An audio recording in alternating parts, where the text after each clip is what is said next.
Good evening all. మనం previous classes లో thermodynamics గురించి డిస్కస్ చేస్తున్నాం. థెర్మోడైనమిక్స్ లో ఐసోథెర్మల్ ప్రాసెస్, ఎడియాబాటిక్ ప్రాసెస్, దాంతో పాటు థెర్మోడైనమిక్స్ ఫస్ట్ లా గానీ ఇవన్నీ డిస్కస్ చేసాం. దాని తర్వాత మనం కార్నాట్స్ ఇంజిన్ గురించి చెప్పుకున్నాం లాస్ట్ క్లాస్ లో. ఓకే, కార్నాట్స్ ఇంజిన్ అన్నది ఎలా వర్క్ చేస్తుందని చెప్పినప్పుడు కార్నాట్స్ ఇంజిన్ లో మనం ఫోర్ సిస్టమ్స్ ఉంటాయని అక్కడ మనం మాట్లాడాం. ఫస్ట్ వచ్చేసి వర్కింగ్ సబ్స్టెన్స్. వర్కింగ్ సబ్స్టెన్స్ అంటే మనం ఏదైతే కార్నాట్స్ ఇంజిన్ డిజైన్ చేయాలనుకుంటున్నామో అందులో తీసుకునేటటువంటి మెటీరియల్, ఆ మెటీరియల్ అక్కడ మనం ఐడియల్ గ్యాస్ అని చెప్పుకున్నాం. దాంతో పాటుగా అక్కడ సోర్స్ అంటే మనం ఏదైతే టెంపరేచర్ బ్యాలెన్స్ చేయడానికి యూజ్ చేసేటటువంటి సోర్స్ ఉందో అది T1 డిగ్రీ సెంటిగ్రేడ్ దగ్గర ఉంటుందని, ఆ T1 డిగ్రీ సెంటిగ్రేడ్ అన్నది హై టెంపరేచర్ అని చెప్పేసి చెప్పుకున్నాం. దాంతో పాటుగా అక్కడ సింక్ అన్నది ఒకటి ఎగ్జిస్ట్ అవుతుందని, సింక్ టెంపరేచర్ అనేది ఎప్పుడు కూడా లోలో ఉంటుందని, సింక్ యొక్క టెంపరేచర్ వాల్యూని T2 డిగ్రీ సెంటిగ్రేడ్ అని చెప్పేసి చెప్పాం. అలాగే ఈ మూడు కాకుండా మనం కొత్తగా తీసుకున్నటువంటి ఒక సిస్టమ్ వచ్చేసి ఇన్సులేటింగ్ స్టాండ్. ఇన్సులేటింగ్ స్టాండ్ అన్నది ఎందుకు ఉపయోగపడుతుందని అంటే, మనం ఈ థెర్మోడైనమిక్ సిస్టమ్ అంటే నువ్వు ఏదైతే పిస్టన్ ఉన్నటువంటి ఒక సిలిండర్ తీసుకున్నావో ఆ సిలిండర్ పట్టుకు వెళ్ళి మనం గనక ఇన్సులేటింగ్ స్టాండ్ పైన కనుక పెడితే ఆ ఇన్సులేటింగ్ స్టాండ్ అన్నది దాని నుంచి టెంపరేచర్ బయటికి పంపడం కానీ లేకపోతే దాని నుంచి టెంపరేచర్ బయటికి రావడం అన్నది కానీ జరగకుండా చూస్తుంది. ఇదంతా కూడా మనం ప్రీవియస్ క్లాసెస్ లో మనం డిస్కస్ చేసాం. ఈ రోజు కార్నాట్స్ ఇంజిన్ ని ఎండ్ చేస్తాం. అంటే కార్నాట్స్ ఇంట్రడక్షన్ గురించి మనం చూసాం. కార్నాట్స్ ఇంజిన్ మన డిస్కషన్ కార్నాట్స్ ఇంజిన్ కి సంబంధించి జరుగుతుంది. ఇందులో కార్నాట్స్ ఇంజిన్ లో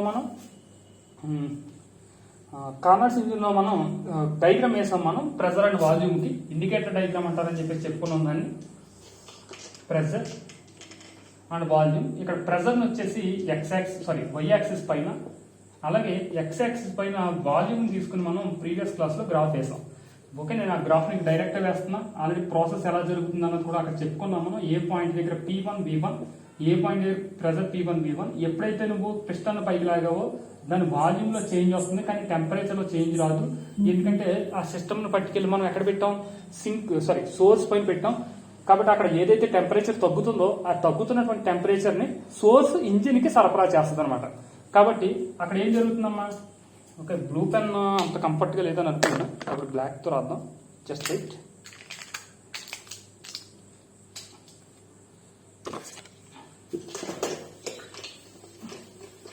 ఓకే, విజిబిలిటీ కోసం చేంజింగ్ అంటే జస్ట్ ఇప్పుడు ఇక్కడ మనం ఏం చేస్తాం, ఎక్స్ యాక్సిస్ అలాగే దాంతో పాటుగా వై యాక్సిస్ పైన ఏం తీసుకోవాలని చెప్పుకున్నాం మనం, ప్రెజర్ ని. అలాగే ఎక్స్ యాక్సిస్ పైన వాల్యూమ్ ని తీసుకుని కనుక మనం గ్రాఫ్ వేస్తే, ఇప్పుడు ఈ గ్రాఫ్ ఏమంటారు, ఇండికేటర్ డయాగ్రామ్ అంటాం. అది ఏ పాయింట్ దగ్గర మనం ఏం చెప్పుకున్నాం, P1 V1. అక్కడ నుంచి ఏ పాయింట్ దగ్గర నుంచి మూవ్ అయ్యి అది బి పాయింట్కి వచ్చిందని, ఆ బి పాయింట్ దగ్గర P2 V2 అని, బి పాయింట్ నుంచి మళ్ళీ ఎక్కడికి వచ్చిందని చెప్పుకున్నాం, సి పాయింట్. అంటే ఎంత అక్కడ కంప్రెసర్ ఏదైతుందో ఆ కంప్రెసర్ లో మూవ్మెంట్ కారణంగా ఇక్కడ వచ్చేసేటువంటి చేంజెస్ ని మాట్లాడాం మనం. అప్పుడు ఇది డైరెక్షన్ మూవ్ అవుతున్నప్పుడు సి పాయింట్ దగ్గర P3 V3, మరి P3 V3 సి పాయింట్ దగ్గర నుంచి మళ్ళీ మూవ్ అయ్యి ఎక్కడికి వస్తుంది, డి పాయింట్కి వస్తుంది. ఇక్కడ ఉన్నటువంటి ప్రెజర్ వచ్చేసి P4 V4 అనుకోండి. అప్పుడు మళ్ళీ సేమ్ పొజిషన్కి మళ్ళీ అది మూవ్ అవుతుంది. ఓకే, మళ్ళీ సేమ్ పొజిషన్ అంటే మళ్ళీ ఏ పాయింట్కి వెళ్తుంది. అందువల్ల దీన్ని ఈ ప్రాసెస్ని సైక్లిక్ ప్రాసెస్ అంటారని కూడా అక్కడ చెప్పుకున్నాం. మరి ఇక్కడ ఉండేటటువంటి టెంపరేచర్ని T1 డిగ్రీ సెంటిగ్రేడ్ అన్నాం, దాన్నే మనం సోర్స్ టెంపరేచర్ అని కూడా చెప్పాం. మరి ఎక్కడ ఉండేటటువంటి టెంపరేచర్ని T2 డిగ్రీ సెంటిగ్రేడ్ అన్నాం, ఇది సింక్ టెంపరేచర్. ఆల్రెడీ ఈ డయాగ్రామ్ గురించి ఎక్స్ప్లెనేషన్ అయితే ప్రీవియస్ క్లాస్ లో కంప్లీట్ అయింది మనకి. ఇక్కడ జరిగేటటువంటి దాన్ని ఏమంటామని చెప్పాం, ఐసోథెర్మల్ ఎక్స్పాన్షన్. ఇక్కడ జరిగేది ఏంటి, ఎడియాబాటిక్ ఎక్స్పాన్షన్. ఇక్కడ జరిగేది ఏంటి, ఐసోథెర్మల్ కంప్రెషన్. ఇక్కడ జరిగేది ఎడియాబాటిక్ కంప్రెషన్. ఓకే, ఈ విధంగా మనకి ఈ గ్రాఫ్ మనం అర్థం చేసుకోవచ్చు. ఇప్పుడు ఐసోథర్మల్ ఎక్స్పాన్షన్ కి ఈక్వేషన్ రాబట్టాలి, ఎడియాబాటిక్ ఎక్స్పాన్షన్, ఇలా 4 టర్మ్స్ ని కూడా మనం ప్రూవ్ చేయాలి. Okay, before going to that మీరు ముందుగా ఏం చేస్తారంటే ప్రీవియస్ క్లాసెస్ లో దీనికి సంబంధించి ఐసోథెర్మల్ ఎడియాబాటిక్ కి సంబంధించినటువంటి ఈక్వేషన్స్ ని ఆల్రెడీ ప్రీవియస్ గా నేను డెరైవ్ చేసి ఉంచాను దీని పర్పస్ లోనే. ఎందుకనంటే ఇక్కడ ఎడియాబాటిక్ ఎక్స్పాన్షన్ కి అలాగే ఐసోథెర్మల్ ఎక్స్పాన్షన్ కైనా లేకపోతే కంప్రెషన్ కైనా సరే రెండు కూడా ప్రాసెస్ అనేది same. Isothermal either isothermal or adiabatic. ఇప్పుడు ఐసోథెర్మల్ తీసుకున్నా ఎడియాబాటిక్ తీసుకున్నా అక్కడ ఏదైతే ఈక్వేషన్ డెరైవ్ చేసో ఆ ఈక్వేషన్స్ ఇక్కడ యూజ్ చేస్తాం. కాబట్టి ఒకసారి మీరు ప్రీవియస్ గా లెక్చర్ చూస్తుంటే వెల్ అండ్ గుడ్. సపోజ్ చూడకుండా కనుక ఈ లెక్చర్ కనుక చూస్తుంటే మీరు ప్రీవియస్ గా జరిగిన ఆ లెక్చర్స్ ని చూడాలి, adiabatic process and isothermal process. ఆ రెండు చూసి ఎస్టర్డే లెక్చర్ ఉంది కదా, ఇది కార్నాట్స్ ఇంజిన్ ఇంట్రడక్షన్ ఉంది మనకి, ఆ ఇంట్రడక్షన్ కూడా చూస్తే ఈ రోజు లెక్చర్ మనకి చాలా క్లియర్గా అర్థమవుతుందమ్మా. ఇప్పుడు చూడండి, నేను ఇక్కడ ఏం చెప్తున్నానంటే ఈరోజు జస్ట్ 4 ఐసోథెర్మల్లో ఎడియాబాటిక్ సంబంధించినటువంటి ఇన్ఫర్మేషన్ ఇద్దాం. వీలైతే దాని నుంచి ఎఫిషియన్సీని కూడా ప్రూవ్ చేయడానికి ట్రై చేస్తాను ఈరోజు. మనకి ఐసోథెర్మల్ ప్రాసెస్ ఆల్రెడీ అక్కడ చెప్పినటువంటి ఈక్వేషన్ ఏంటి, మనం ఐసోథెర్మల్ ప్రాసెస్ కి work done in isothermal process, దాన్ని ఏం చెప్పాం, RT log V2/V1 to the base C అని చెప్పేసి చెప్పాం. అక్కడ మనం ప్రూవ్ చేసింది ఇది. అక్కడ మనం చెప్పింది ఏంటంటే V final by V initial. Me understanding కోసం మళ్ళీ V2/V1 రాస్తే కన్ఫ్యూజ్ అయ్యే అవకాశం ఉంది. కాబట్టి సేమ్ అక్కడ ఏదైతే ప్రూవ్ చేసామో అదే రాస్తాం. =RT log V final by V initial to the base C. ఇది మనం ప్రూవ్ చేసిన ఈక్వేషన్ అమ్మా. మీరు ఇందులో డౌట్ ఏం అవసరం, work done in isothermal process అనమాట. ఇది ఏంటమ్మది, work done in isothermal process. అలాగే ఎడియాబాటిక్ ప్రాసెస్ కి మనం ప్రూవ్ చేసింది ఏంటి, work done in adiabatic process =1R by gamma minus 1 into T1 minus T2. ఏంటమ్మా, 1 by gamma minus 1 into T1 minus T2. అక్కడ గామా అంటే కనుక CP/CV అని కూడా అక్కడ చెప్పాను నేను. ఓకే, ఈ ఈక్వేషన్స్ అయితే మనకు వచ్చి ఉండాలి, అప్పుడు మనకు కార్నాట్స్ ఇంజిన్ ఈజీగా సాల్వ్ చేయగలుగుతాం. మళ్ళీ ఇవన్నీ ప్రూవ్ చేసి ఇదంతా అంటే లెందీ క్వశ్చన్ అయిపోతుంది. ఇది ఆల్రెడీ చాలా లెందీ, ఎందుకంటే మనం అక్కడ ఎక్స్పెరిమెంట్ అంటే అక్కడ పిస్టన్ ఏ విధంగా చేస్తావు, సోర్స్ని ఎలాగ అటాచ్ చేస్తావు, ఇదంతా స్టోరీ రాయాలి, దాంతో పాటు ఈక్వేషన్ డెరైవ్ చేయాలి. మరి ఇది లెందీ ప్రాసెస్ కాబట్టి మనం ఈ రెండు ఈక్వేషన్ గుర్తుంచుకున్నట్లయితే డైరెక్ట్ మనం వాటిని అందులో పుట్ చేయొచ్చు. ఓకేనమ్మా. ఇప్పుడు నేను ఫస్ట్ A to B అంటే ఈ ప్రాసెస్ నేను A to B చెప్తా, తర్వాత B to C and C to D and D to A. ఇలాగా ఒక సైక్లిక్ ప్రాసెస్ కాబట్టి ఇది ఫస్ట్ A నుంచి B కి జరిగేటటువంటి ప్రాసెస్ నేను మాట్లాడుతున్నాను. A నుంచి B కి జరిగేటటువంటి ప్రాసెస్ ఏంటి, ఐసోథెర్మల్ ఎక్స్పాన్షన్. ఏంటన్నది, ఐసోథెర్మల్ ఎక్స్పాన్షన్. మరి ఐసోథెర్మల్ ఎక్స్పాన్షన్ లో ఏ పాయింట్ దగ్గర నుంచి ఏ పాయింట్ మాట్లాడుతున్నావు నువ్వు, P1 V1 అనే పాయింట్ నుంచి B పాయింట్ ఏదైతే ఉందో P2 V2 పాయింట్ నువ్వు మాట్లాడుతున్నావు. మరి ఇక్కడ ఉన్నటువంటి టెంపరేచర్ వాల్యూ ఎంత, T1 డిగ్రీ సెంటీగ్రేడ్, దాన్నే మనం సోర్స్ టెంపరేచర్ అని అన్నాను. వీటిని ఉపయోగించి నువ్వు ఇప్పుడు ఐసోథెర్మల్ ప్రాసెస్ లో వర్క్ డన్ ఈక్వేషన్ రాయాలంటే ఎలా రాస్తావు, ఐసోథెర్మల్ ప్రాసెస్ లో వర్క్ డన్ కి ఈక్వేషన్ ఏంటి, W=RT log V final by V initial అన్నాను నేను. మరి ఇక్కడ RT R లాగా కాన్స్టెంట్, T వాల్యూ వచ్చేసరికి టెంపరేచర్ ఎంతమ్మా, T1 డిగ్రీ సెంటీగ్రేడ్. మరి V ఫైనల్ అంటున్నాను నేను, మరి ఫైనల్ వాల్యూమ్ ఎంత, V2. మరి ఇనీషియల్ వాల్యూమ్ ఎంత, V1. చూడమ్మా, ఈ రెండింటి మధ్య నేను చెప్తున్నాను, ఇది initial volume V1, final volume V2. ఎక్కడ జరుగుతుంది, ఐసోథెర్మల్ ప్రాసెస్ లో కాబట్టి temperature constant, temperature T1 degree centigrade. దీని నుంచి ఐసోథెర్మల్ ఎక్స్పాన్షన్ కి ఈక్వేషన్ మీరు చెప్పగలరా? నేను ఫస్ట్ ఐసోథెర్మల్ లో జరుగుతున్నటువంటి ఎక్స్పాన్షన్ లో వర్క్ డన్ ని నేను W1 అనుకుంటున్నా. మరి W1 అంటే ఏమవుతుంది, R T ప్లేస్ ఏం రాయాలి ఇక్కడ, T1 log V final volume ఎంత, V2, ఇనీషియల్ వాల్యూమ్ ఎంత, V1 to the base C. ఇదేంటిది, ఐసోథెర్మల్ ప్రాసెస్ లో వర్క్ డన్ కి ఈక్వేషన్. మరి అలాగే నువ్వు ఎడియాబాటిక్ ఎక్స్పాన్షన్ గురించి మనం మాట్లాడితే, adiabatic expansion. Okay, adiabatic expansion కి సంబంధించి ఎడియాబాటిక్ ఫార్ములా ఏంటి మనకి, నేను ఫస్ట్ దాన్ని W అనుకున్నాను, 1 అనుకున్నాను కాబట్టి రెండో దాన్ని W2 అనుకుంటున్నా. అప్పుడు ఫార్ములా ఏంటి, R by gamma minus 1 T1 minus T2. జాగ్రత్తగా గమనించండి, ఇక్కడ చూస్తే ఎడియాబాటిక్ ఎక్స్పాన్షన్ ఎలాగ టెంపరేచర్ సంబంధించి రాస్తున్నాను కాబట్టి P2 V2 నీటిని చూడగలదు నువ్వు. మరి ఎక్కడ స్టార్టింగ్ ఇనీషియల్ గా దీనికి ఉన్నటువంటి టెంపరేచర్ ఎంత, T1 degree centigrade. T1 degree centigrade నుంచి ఎక్కడికి వెళ్తుంది, T2 డిగ్రీ సెంటీగ్రేడ్ కి వెళ్తుంది. అంటే సోర్స్ టెంపరేచర్ నుంచి సింక్ టెంపరేచర్ కి అది మూవ్ అవుతుంది. మరి అక్కడ మూవ్ అవుతున్న initial temperature T1, final temperature వచ్చేసి T2. ఓకేనమ్మా, మీకు అర్థమైందని అనుకుంటున్నా. ఇది ఇనీషియల్ టెంపరేచర్ అండ్ ఇది ఫైనల్ టెంపరేచర్. ఇది work done in adiabatic expansion. అలాగే వర్క్ డన్ ఇన్, ఇప్పుడు చూడండి ఇక్కడ వరకు పూర్తి చేశారు మీరు. ఏ పాయింట్ నుంచి ఏ పాయింట్ ఇది, B P2 V2 to C P3 V3 వరకు మీరు ప్రూవ్ చేశారు. దాంతో పాటుగా ఇక్కడ టెంపరేచర్స్ వచ్చేసి T1 degree centigrade to T2 degree centigrade కి మీరు ఈ ఈక్వేషన్ మాట్లాడారు. ఇప్పుడు నెక్స్ట్ ఏంటంటే, ఇప్పుడు ఎడియాబాటిక్ ఎక్స్పాన్షన్ గురించి నువ్వు చెప్పు అంటే ఇది అయిపోయింది, కంప్లీట్ అయిపోయింది, ఇక్కడ కేసు కూడా కంప్లీట్ అయిపోయింది. ఇప్పుడు ఇక్కడ కేసు మాట్లాడాలి. అక్కడ కేసు ఏంటి చెప్పండి. ఇది ఫస్ట్ కండిషన్, ఇది సెకండ్ కండిషన్, థర్డ్ కండిషన్ ఏంటి? Isothermal compression. Isothermal compression. Okay, ఇది compression or expansion whatever it may be, but double equal to మన ఫార్ములా ఏంటి ఐసోథెర్మల్ కి? RT log V2 by V1. మరి ఐసోథెర్మల్ కంప్రెషన్ లో ఎక్కడి నుంచి ఎక్కడికి జరుగుతుంది ప్రాసెస్? C to D జరుగుతుంది. మరి C దగ్గర ఉన్నటువంటి ప్రెజర్ ఎంత? P3 V3. మరి D దగ్గర ఉన్నటువంటి ప్రెజర్ ఎంత? P4 and V4. అంటే C నుంచి D కి జరుగుతుంది process at temperature T2 degree centigrade. That means what? Sink temperature. ఇప్పుడు నీకు C నుంచి D కి జరుగుతుంది ప్రాసెస్. అప్పుడు ఐసోథెర్మల్ ప్రాసెస్ కి ఫార్ములా ఏంటి? W equal to RT log V final by V initial. మరి ఈ ఈక్వేషన్ లో ఫైనల్ ఏంటంటే V final V4 అవుతుంది. V initial ఏమవుతుందమ్మా? V3 కదా అది. కాబట్టి ఈ వాల్యూస్ అందులో పుట్ చేస్తే ఐసోథెర్మల్ ప్రాసెస్ లో కంప్రెషన్ కనుక ఈక్వేషన్ చెప్తే W3 ఈక్వల్ టు RT2.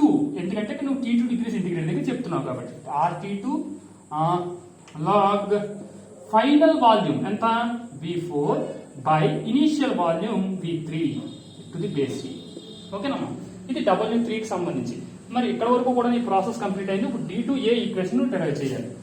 అయితే దీని ఇంకా మనం చేంజింగ్ ఉంటుంది, అక్కడ చేంజింగ్ దగ్గర చూద్దాం. కానీ లాస్ట్ ఈక్వేషన్ ఎడియాబాటిక్ కంప్రెషన్. మరి నువ్వు ఎడియాబాటిక్ కంప్రెషన్ గురించి కనుక చెప్తే అప్పుడు దాన్ని నేను W4 అంటాను. మరి W4 దగ్గర చూడండి, ఇక్కడ ఇనీషియల్ గా ఇక్కడ ఉన్నటువంటి టెంపరేచర్ ఎంత? T2 degree centigrade. మరి ఫైనల్ గా ఉన్నటువంటి టెంపరేచర్ ఎంత? T1 degree centigrade. అంటే T2 డిగ్రీ సెంటిగ్రేడ్ దగ్గర నుంచి T1 డిగ్రీ సెంటిగ్రేడ్ కి అది మూవ్ అవుతుంది. అంటే దీనికి రివర్స్ వస్తుంది అనమాట ఈక్వేషన్. ఇంత ముందు T1 మైనస్ T2 వచ్చింది, ఎందుకంటే T1 టు T2 జరుగుతుంది కాబట్టి. ఇప్పుడు T2 టు T1 జరుగుతుంది కాబట్టి ఇక్కడ T2 మైనస్ T1 వస్తుంది అంతే, అందులో చేంజ్ ఏమి ఉండదు. ఓకే, ఇప్పుడు చూస్తే W4 కనుక నువ్వు చెప్పాలంటే ఈక్వేషన్ ఏమవుతుందా? R by gamma minus 1 T2 minus T1. ఎందుకంటే అక్కడ 2 నుండి 1 జరుగుతుంది కాబట్టి ప్రాసెస్. అప్పుడు దీన్ని నేను ఎలా కూడా రాయించేమో చూడండి. W4 equal to minus R by gamma minus 1 T1 minus T2. Okay, మీరు ఇక్కడ గమనిస్తే మొత్తం మన 4 ప్రాసెస్ లో ఉండేటటువంటి ఈక్వేషన్స్ ని నేను ఇక్కడ డెరైవ్ చేశాను. నేను W4 ఈక్వల్ టు ఏమొచ్చిందమ్మా? Minus R by gamma minus 1 into T1 minus T2. Okay, మీకు అర్థమైందని అనుకుంటున్నాను ఇక్కడ వరకు. నెక్స్ట్ దీని తర్వాత కాన్సెప్ట్ ని చూద్దాం. అంటే దీని నుంచి మన టార్గెట్ ఏంటంటే efficiency of the engine calculate చేయడం. అంటే ఏంటి? కార్నాట్స్ ఇంజిన్ ఎంత ఎఫెక్టివ్ గా పనిచేస్తుంది అన్న దానికి మనం ఫార్ములాని డెరైవ్ చేయాలి. అది మన టార్గెట్. దానికోసం నేను ఇందులో జరిగేటటువంటి 4 ప్రాసెస్ లో చెప్పాను. ఈ ఈక్వేషన్ ఉపయోగించి టోటల్ నెట్ వర్క్ డన్ ని క్యాలిక్యులేట్ చేద్దాం. ఓకే, జస్ట్ రఫ్ డయాగ్రామ్ వేసాను నేను. అండ్ ఇక్కడ ఏంటంటే ప్రెషర్ కి వాల్యూమ్ కి సంబంధించి మనం ఇప్పుడు డెరైవ్ చేసినటువంటి 4 ఈక్వేషన్ ఏంటి? W1 equal to RT1 log V2 by V1 to the base C. Next W2 కూడా డెరైవ్ చేసాం మనం, R by gamma minus 1 into T1 minus T2. And W3 equal to R by W3 equal to RT2 log final by initial అంటే V4 by V3 to the base C. అలాగే W4 అంటే minus R by gamma minus 1 into T1 minus T2 అని చెప్పేసి prove చేసాం. మనకు work కి సంబంధించినటువంటి 4 ఈక్వేషన్లు వచ్చేసినాయి. దీని నుండి మనం ఏం చేయాలంటే ఎఫిషియన్సీ ఆఫ్ ది ఇంజిన్ ని క్యాలిక్యులేట్ చేయాలి. ఎఫిషియన్సీ ఆఫ్ ది ఇంజిన్ ఎప్పుడు కూడా మనం దేంతో డినోట్ చేస్తాం అంటే నేటాతో డినోట్ చేస్తాం. నేటా అంటే కనుక work done by the engine by heat taken from the source. నేటా అంటే ఏంటమ్మా? Work done by the engine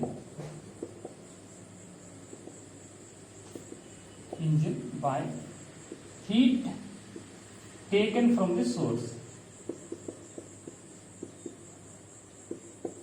అంటే చూడండి, జాగ్రత్తగా గమనించండి. Work done by the engine అంటే ఎంత వర్క్ చేసింది, ఎంత ఎనర్జీ తీసుకుంది.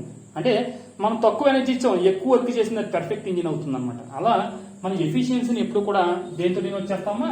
నేటాతో డినోట్ చేస్తాం. ఇక్కడ మనం కట్టేది ఏంటంటే efficiency of the Carnot's engine. ఇక్కడ ఎఫిషియన్సీని క్యాలిక్యులేట్ చేస్తున్నాను నేను కార్నాట్స్ ఇంజిన్ కి. దాని ఫార్ములా మీకు గుర్తుండాలి.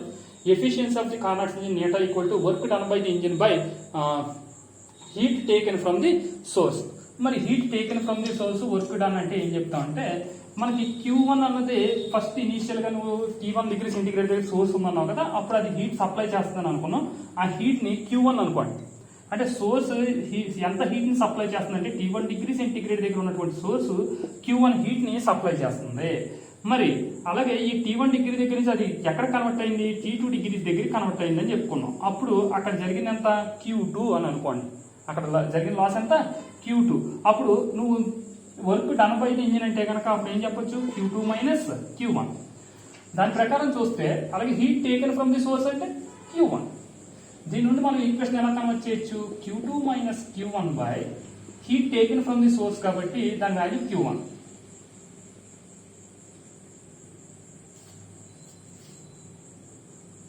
ఓకే, సారీ మిస్టేక్ వేసాం మనం, ఎందుకంటే సోర్స్ టెంపరేచర్ ఎక్కువ అలాగే సింక్ టెంపరేచర్ తక్కువ కాబట్టి Q1 minus Q2 by Q1 దాని వాల్యూ ఏమవుతుందంటే 1 మైనస్ Q2 బై Q1. అయితే మన టార్గెట్ ఏంటి, హీట్ కి మధ్య ఉన్నటువంటి రిలేషన్ రాబట్టడం కాదు, టెంపరేచర్ కి మధ్య ఉన్నటువంటి రిలేషన్ రాబట్టడం. ఒక టెంపరేచర్ మధ్య ఉన్న రిలేషన్ ఏ విధంగా రాబడతాం చూద్దాం. మొత్తం మీద ఇది అయితే గుర్తుంచుకోండి మీరు. ఎఫిషియన్సీ ఆఫ్ ది ఇంజిన్ కనుక మనం చెప్పాలంటే work done by the engine by heat taken from the source అని చెప్తాం. మొత్తం మీద ఇక్కడ ఏమొచ్చింది, 1 మైనస్ Q2 బై Q1 వచ్చింది. అక్కడ మన ఫైనల్ రిజల్ట్ లో మనం అంత ఆపరేషన్ చేశాక కూడా మనకు వచ్చేది ఏంటంటే 1 మైనస్ T2 బై T1 వస్తుంది. ఓకే, ఇప్పుడు మనం efficiency of the engine in terms of temperature లో క్యాలిక్యులేట్ చేద్దాం. దాన్ని క్యాలిక్యులేట్ చేయడం కోసం నేను ఏం చేస్తున్నానంటే నెట్ వర్క్ డన్ అని క్యాలిక్యులేట్ చేస్తాను. నెట్ వర్క్ డన్ అంటే టోటల్ వర్క్ ఎంత జరిగింది అని అంటే W ఈక్వల్ టు ఏం చెప్పొచ్చు నువ్వు, W1 plus W2 plus W3 plus W4. అంటే టోటల్ వర్క్ అంటే కనుక ఐసోథర్మల్ ఎక్స్పాన్షన్ లో ఎంత జరిగింది, అలాగే ఆ ఏడియాబాటిక్ ఎక్స్పాన్షన్ లో ఎంత జరిగింది, కంప్రెషన్ లో ఎంత జరిగింది అన్నది టోటల్ వాల్యూ మనం ఏమంటాం అంటే నెట్వర్క్ డన్ అని అంటాం. ఆ టోటల్ వాల్యూ కనుక మనం క్యాలిక్యులేట్ చేద్దామని ప్రయత్నిస్తే W ఈక్వల్ టు ఏమవుతుందమ్మా, ఫస్ట్ టర్మ్ ఏంటి RT1 log V2 by V1 to the base E. Next step R by gamma minus 1 T1 minus T2 plus ఇంకా W3 అంటే కనుక RT2 log V4 by V3 to the base E and minus R by gamma minus 1 T1 minus T2. మీరు ఈ equations జాగ్రత్తగా గమనిస్తే ఎక్కడ ఉన్నటువంటి W2 W4 values ఒకటే కాబట్టి రెండు ఒకదానికొకటి ఏమైపోతాయమ్మా, క్యాన్సిల్ అయిపోతాయి. మరి ఇంకా మిగిలిన టర్మ్స్ ఏంటి, W equal to RT1 log V2 by V1 to the base E అలాగే plus RT2 log V4 by V3 to the base E. ఇది మనకు ఫైనల్ గా వచ్చినటువంటి ఈక్వేషన్. మరి ఈ ఈక్వేషన్ మనం ఏం చేయాలంటే చేంజ్ చేయాలి. మరి ఏ విధంగా చేంజ్ చేస్తామో ఒకసారి జాగ్రత్తగా గమనించండి. మనకు తెలిసినటువంటి ఫార్ములా ఇన్ ఏడియాబాటిక్ ప్రాసెస్ ఇది. సరే ఈక్వేషన్స్ అలాగే రాశాను కాబట్టి చదివేసి ఇక్కడ రఫ్ గా చేస్తాను నేను దాన్ని మీ అండర్స్టాండింగ్ కోసం. అంటే ఇదైతే మన పబ్లిక్ పాయింట్ ఆఫ్ వ్యూ రాయన అవసరం లేదు. మనం PV power gamma equal to ఏం చెప్పామా, PV power gamma equal to constant అన్నాం. ఆ కాన్స్టెంట్ ని కే అనుకోండి ఏడియాబాటిక్ ప్రాసెస్ లో. అలాగే ఐసోథర్మల్ ప్రాసెస్ లో పీవీ ఈక్వల్ టు ఆర్టీ అని చెప్పి చదివారు కదా మీరు. మరి దీని నుండి పి ఈక్వల్ టు కావాల్సింది ఏమవుతుంది, ఆర్టీ బై వి, అవునా కదా. పి ఈక్వల్ టు కావాల్సింది ఏమొస్తుందమ్మా, ఆర్టీ బై వి వచ్చింది నీకు. కానీ ఆర్ అనేది కాన్స్టెంట్ కాబట్టి ఎలాగ క్యాన్సిల్ అయిపోతుంది, మళ్ళీ ఈక్వల్ చేస్తాం అలాగా. కాబట్టి ఆర్ని కన్సిడర్ చేయకండి, మిగిలిన టర్మ్ పట్టుకొచ్చి ఇక్కడ రాయండి. రాస్తే ఏమవుతుంది, పి ప్లేస్ ఏం రాయొచ్చు, టీ బై వి రాయొచ్చు కదా. అప్పుడు TV power gamma by V is equal to K వస్తుంది కదా. మరి ఈ వి పైకి వెళ్తే -1 అవుతుంది, వి పవర్ -1 అవుతుంది. అప్పుడు ఫైనల్ గా TV power gamma -1 equal to ఏమొస్తుందమ్మా, కే వస్తుంది. TV power gamma -1 equal to K అన్నది అక్కడ ఎగ్జిస్ట్ అవుతుంది. మీకు అర్థమైందని అనుకుంటున్నాను నేను. మరి ఇక TV power gamma -1 equal to K వచ్చింది. దీన్ని ఇప్పుడు నేను ఏం చేయాలనుకుంటున్నానంటే బి పాయింట్ కి సి పాయింట్ కి మధ్యలో అప్లై చేయాలి అని అనుకుంటున్నాను. అంటే బి పాయింట్ దగ్గర బి పాయింట్ దగ్గర ఈ కండిషన్ ని అప్లై, బి పాయింట్ దగ్గర సి పాయింట్ దగ్గర ఈ కండిషన్ అప్లై చేయాలనుకుంటే బి పాయింట్ దగ్గర ఉన్నటువంటి వాల్యూస్ ఏంటి, P2 V2 ఎక్కడి నుంచి జరుగుతుంది, ఎక్కడ జరుగుతుంది, P3 V3 కి జరుగుతుంది. మరి టెంపరేచర్ ఎక్కడి నుంచి ఎక్కడికి చేంజ్ అవుతుంది, T1 నుండి T2 కి చేంజ్ అవుతుంది అక్కడ. మరి T1 నుండి T2 కి ఎప్పుడైతే చేంజ్ అవుతుందో ఫస్ట్ ఇనీషియల్ గా ఫస్ట్ ఈ కేసులో బి పాయింట్ దగ్గర కనుక మీరు చెప్తే బి పాయింట్ దగ్గర టీ వాల్యూ ఎంత అంటే అది ఖచ్చితంగా T1 కదా.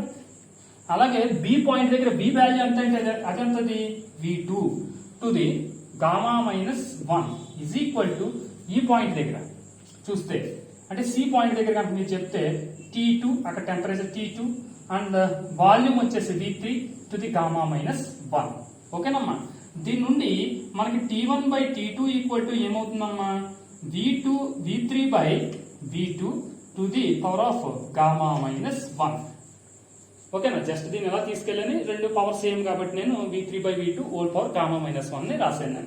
ఇది బి నుంచి సికి జరుగుతున్నప్పుడు ప్రాసెస్ అది. మరి అలాగే బి నుంచి సితో పాటు ఏ నుంచి డికి జరిగేటటువంటి ప్రాసెస్ ని కనుక మనం మాట్లాడితే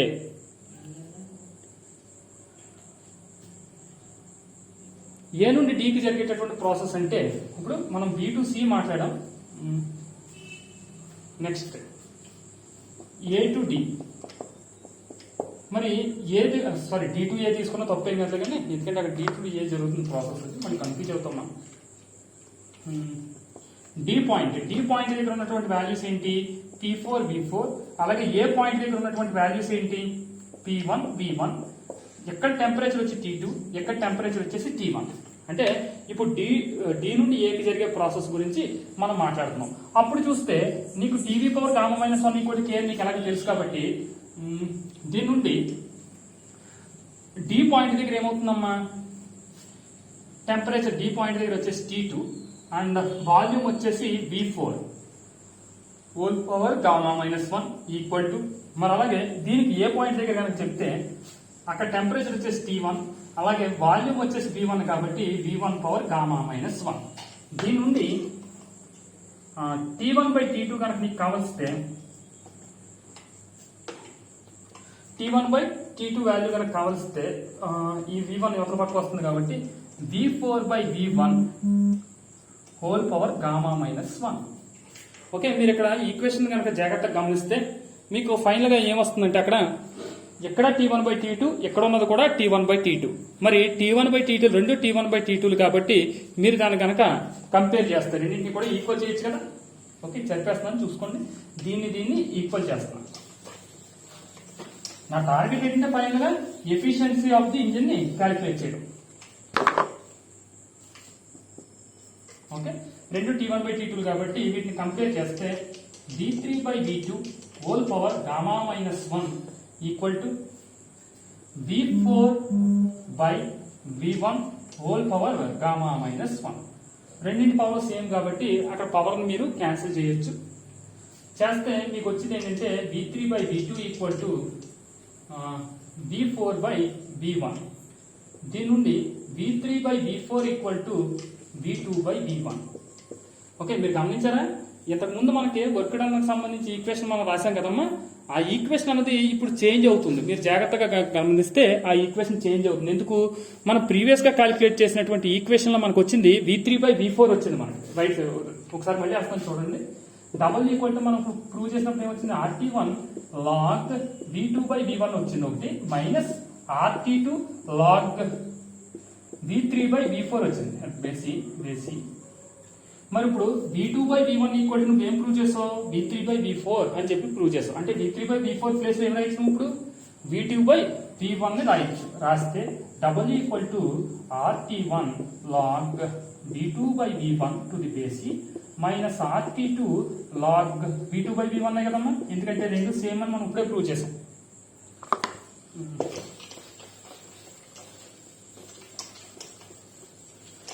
ఓకే ఇప్పుడు నువ్వు ఈ ఈక్వేషన్ గమనిస్తే రెండింటిలోనూ కూడా కామన్ టర్మ్స్ కనిపిస్తున్నాయి. చూడండి ఇక్కడ R కనిపిస్తుంది, ఇక్కడ log V2 బై V1, ఇక్కడ log V2 బై V1 కనిపిస్తున్నాయి. కాబట్టి దీని నుండి W ఈక్వల్ టు ఏమవుతుందమ్మా R into T1 minus T2 log V2 by V1 కదా. ఓకేనమ్మా. ఇప్పుడు మనకి వచ్చినటువంటి ఈక్వేషన్ ఇది. కానీ మనకు వచ్చింది వర్క్ డన్ వచ్చింది. మనకి ఫార్ములా ఏంటి ఎఫిషియన్సీ నేట equal to work done by the heat taken from the source అని చెప్పాం. నేట ఈక్వల్ టు ఏం చెప్పామమ్మా work done by heat taken from source. Heat taken simple గా మరి వర్క్ డన్ ఈక్వేషన్ నువ్వు చెప్తున్నావు ఎంతది R into T1 minus T2 log V2 by V1 to the basic. Next కింద ఉన్న టర్మ్ ఇది జాగ్రత్తగా అర్థం చేసుకోవాలి. హీట్ టేకెన్ అని అంటున్నాను నేను. మరి హీట్ టేకెన్ అని అంటే అర్థం ఏంటి? మనం హీట్ టేకెన్ అంటే ఏంటి? ఫస్ట్ ఏ పాయింట్ నుంచి బి పాయింట్కి వెళ్ళినప్పుడు మనం ఏం చేస్తున్నాం, పిస్టన్ పైకి లాగాం. మరి పిస్టన్ పైకి లాగినప్పుడు ఏమైంది, దాని టెంపరేచర్ తగ్గింది. ఆ టెంపరేచర్ ఎక్కడి నుంచి తీసుకున్నది? సోర్స్ దగ్గర నుంచి తీసుకుంది. మరి సోర్స్ టెంపరేచర్ ఎంత? అదే కదా హీట్ టేకెన్. మరి సోర్స్ టెంపరేచర్ అక్కడ T1 కాబట్టి అక్కడ జరిగినటువంటి ప్రాసెస్ ఐసోథెర్మల్ ప్రాసెస్ కాబట్టి ఐసోథెర్మల్ ప్రాసెస్ లో హీట్ టేకెన్ ఎక్స్పాండ్ అయినప్పుడు అంటే అక్కడ వర్క్ డన్ మనం రాస్తాం. అదేమవుతుంది, RT1 log V2 by V1 to the basic. ఇది ఐసోథెర్మల్ ప్రాసెస్ లో చేసినటువంటి వర్క్ అనమాట. ఆ వర్క్ అని ఎందుకన్నా అంటే నువ్వు ఏదైతే హీట్ సప్లై చేస్తావో ఆ హీట్ వర్క్ గా కన్వర్ట్ చేయబడింది. మరి ఆ వర్కే అక్కడ జరిగిన ఐసోథెర్మల్ ఎక్స్పాన్షన్ లో జరిగినటువంటి వర్క్. కాబట్టి హీట్ టేకెన్ అన్న చోట నువ్వు ఏం రాయొచ్చు, ఐసోథెర్మల్ ఎక్స్పాన్షన్ లో జరిగినటువంటి వర్క్ ని రాయొచ్చు. మరి R cancel, log V2 by V1 log V2 by V1 cancel. అప్పుడు ఫైనల్ గా నీకు వచ్చినటువంటి ఈక్వేషన్ నేటా equal to T1 minus T2 by T1. దీన్ని డివైడ్ చేస్తే నీకేమొస్తుందమ్మా, నేటా equal to 1 minus T2 by T1. దీన్నే మనం ఏమంటామంటే వర్క్ డన్ అని, దీన్నే మనం ఏమంటామంటే efficiency of the Carnot's engine అని అంటాం. యాక్చువల్ గా అక్కడ ఎఫిషియన్సీ విషయానికి వచ్చేసరికి దాని వాల్యూ ఎంత ఉండాలంటే 1 ఉండాలి. అప్పుడు దాన్ని 100 తో మల్టిప్లై చేసినప్పుడు 100% అవుతుంది. కానీ ఇక్కడ 1 మైనస్ సంథింగ్ ఏదో ఎలిమినేట్ చేయబడింది చూసారో అదే అందులో వచ్చేటటువంటి ఎర్రర్. దాని అంటే మనం 100% ఎఫిషియెంట్ ఇంజిన్ మనం డిజైన్ చేయగలం అంటే ప్రాక్టికల్ గా అయితే మనం డిజైన్ చేయలేం. But as per Carnot's theory practical గా మనం సాధించలేకపోయినప్పటికీ కూడా మనం అంటే ప్రాక్టికల్ మన ఇంజిన్ అంటే ఏం చెప్తాం, మనం ఇచ్చినటువంటి ఎనర్జీని పూర్తిగా వర్క్ గా కన్వర్ట్ చేయాలి. అంటే నువ్వు హీట్ ని సప్లై చేస్తా హీట్ ని పూర్తిగా వర్క్ గా కన్వర్ట్ చేయాలి. అలా కన్వర్ట్ చేస్తే కనుక అది పెర్ఫెక్ట్ ఇంజిన్ అని చెప్పేసి మనం చెప్తాం. మరి ఈ సందర్భంలో మనం చూస్తే పెర్ఫెక్ట్ ఇంజిన్ అయితే తయారు చేయడం ప్రాక్టికల్ గా, థియరిటికల్ గా అయితే తయారు చేయగలుగుతాం. That's it for today. ఇది మనకి పబ్లిక్ పాయింట్ ఆఫ్ వ్యూలో ఎస్ఐ కోచింగ్ అడుగుతున్నాడమ్మా. కార్నాట్స్ ఇంజిన్ ని చాలా కేర్ఫుల్ గా నేర్చుకోవాలి. Okay, thank you all. See you tomorrow.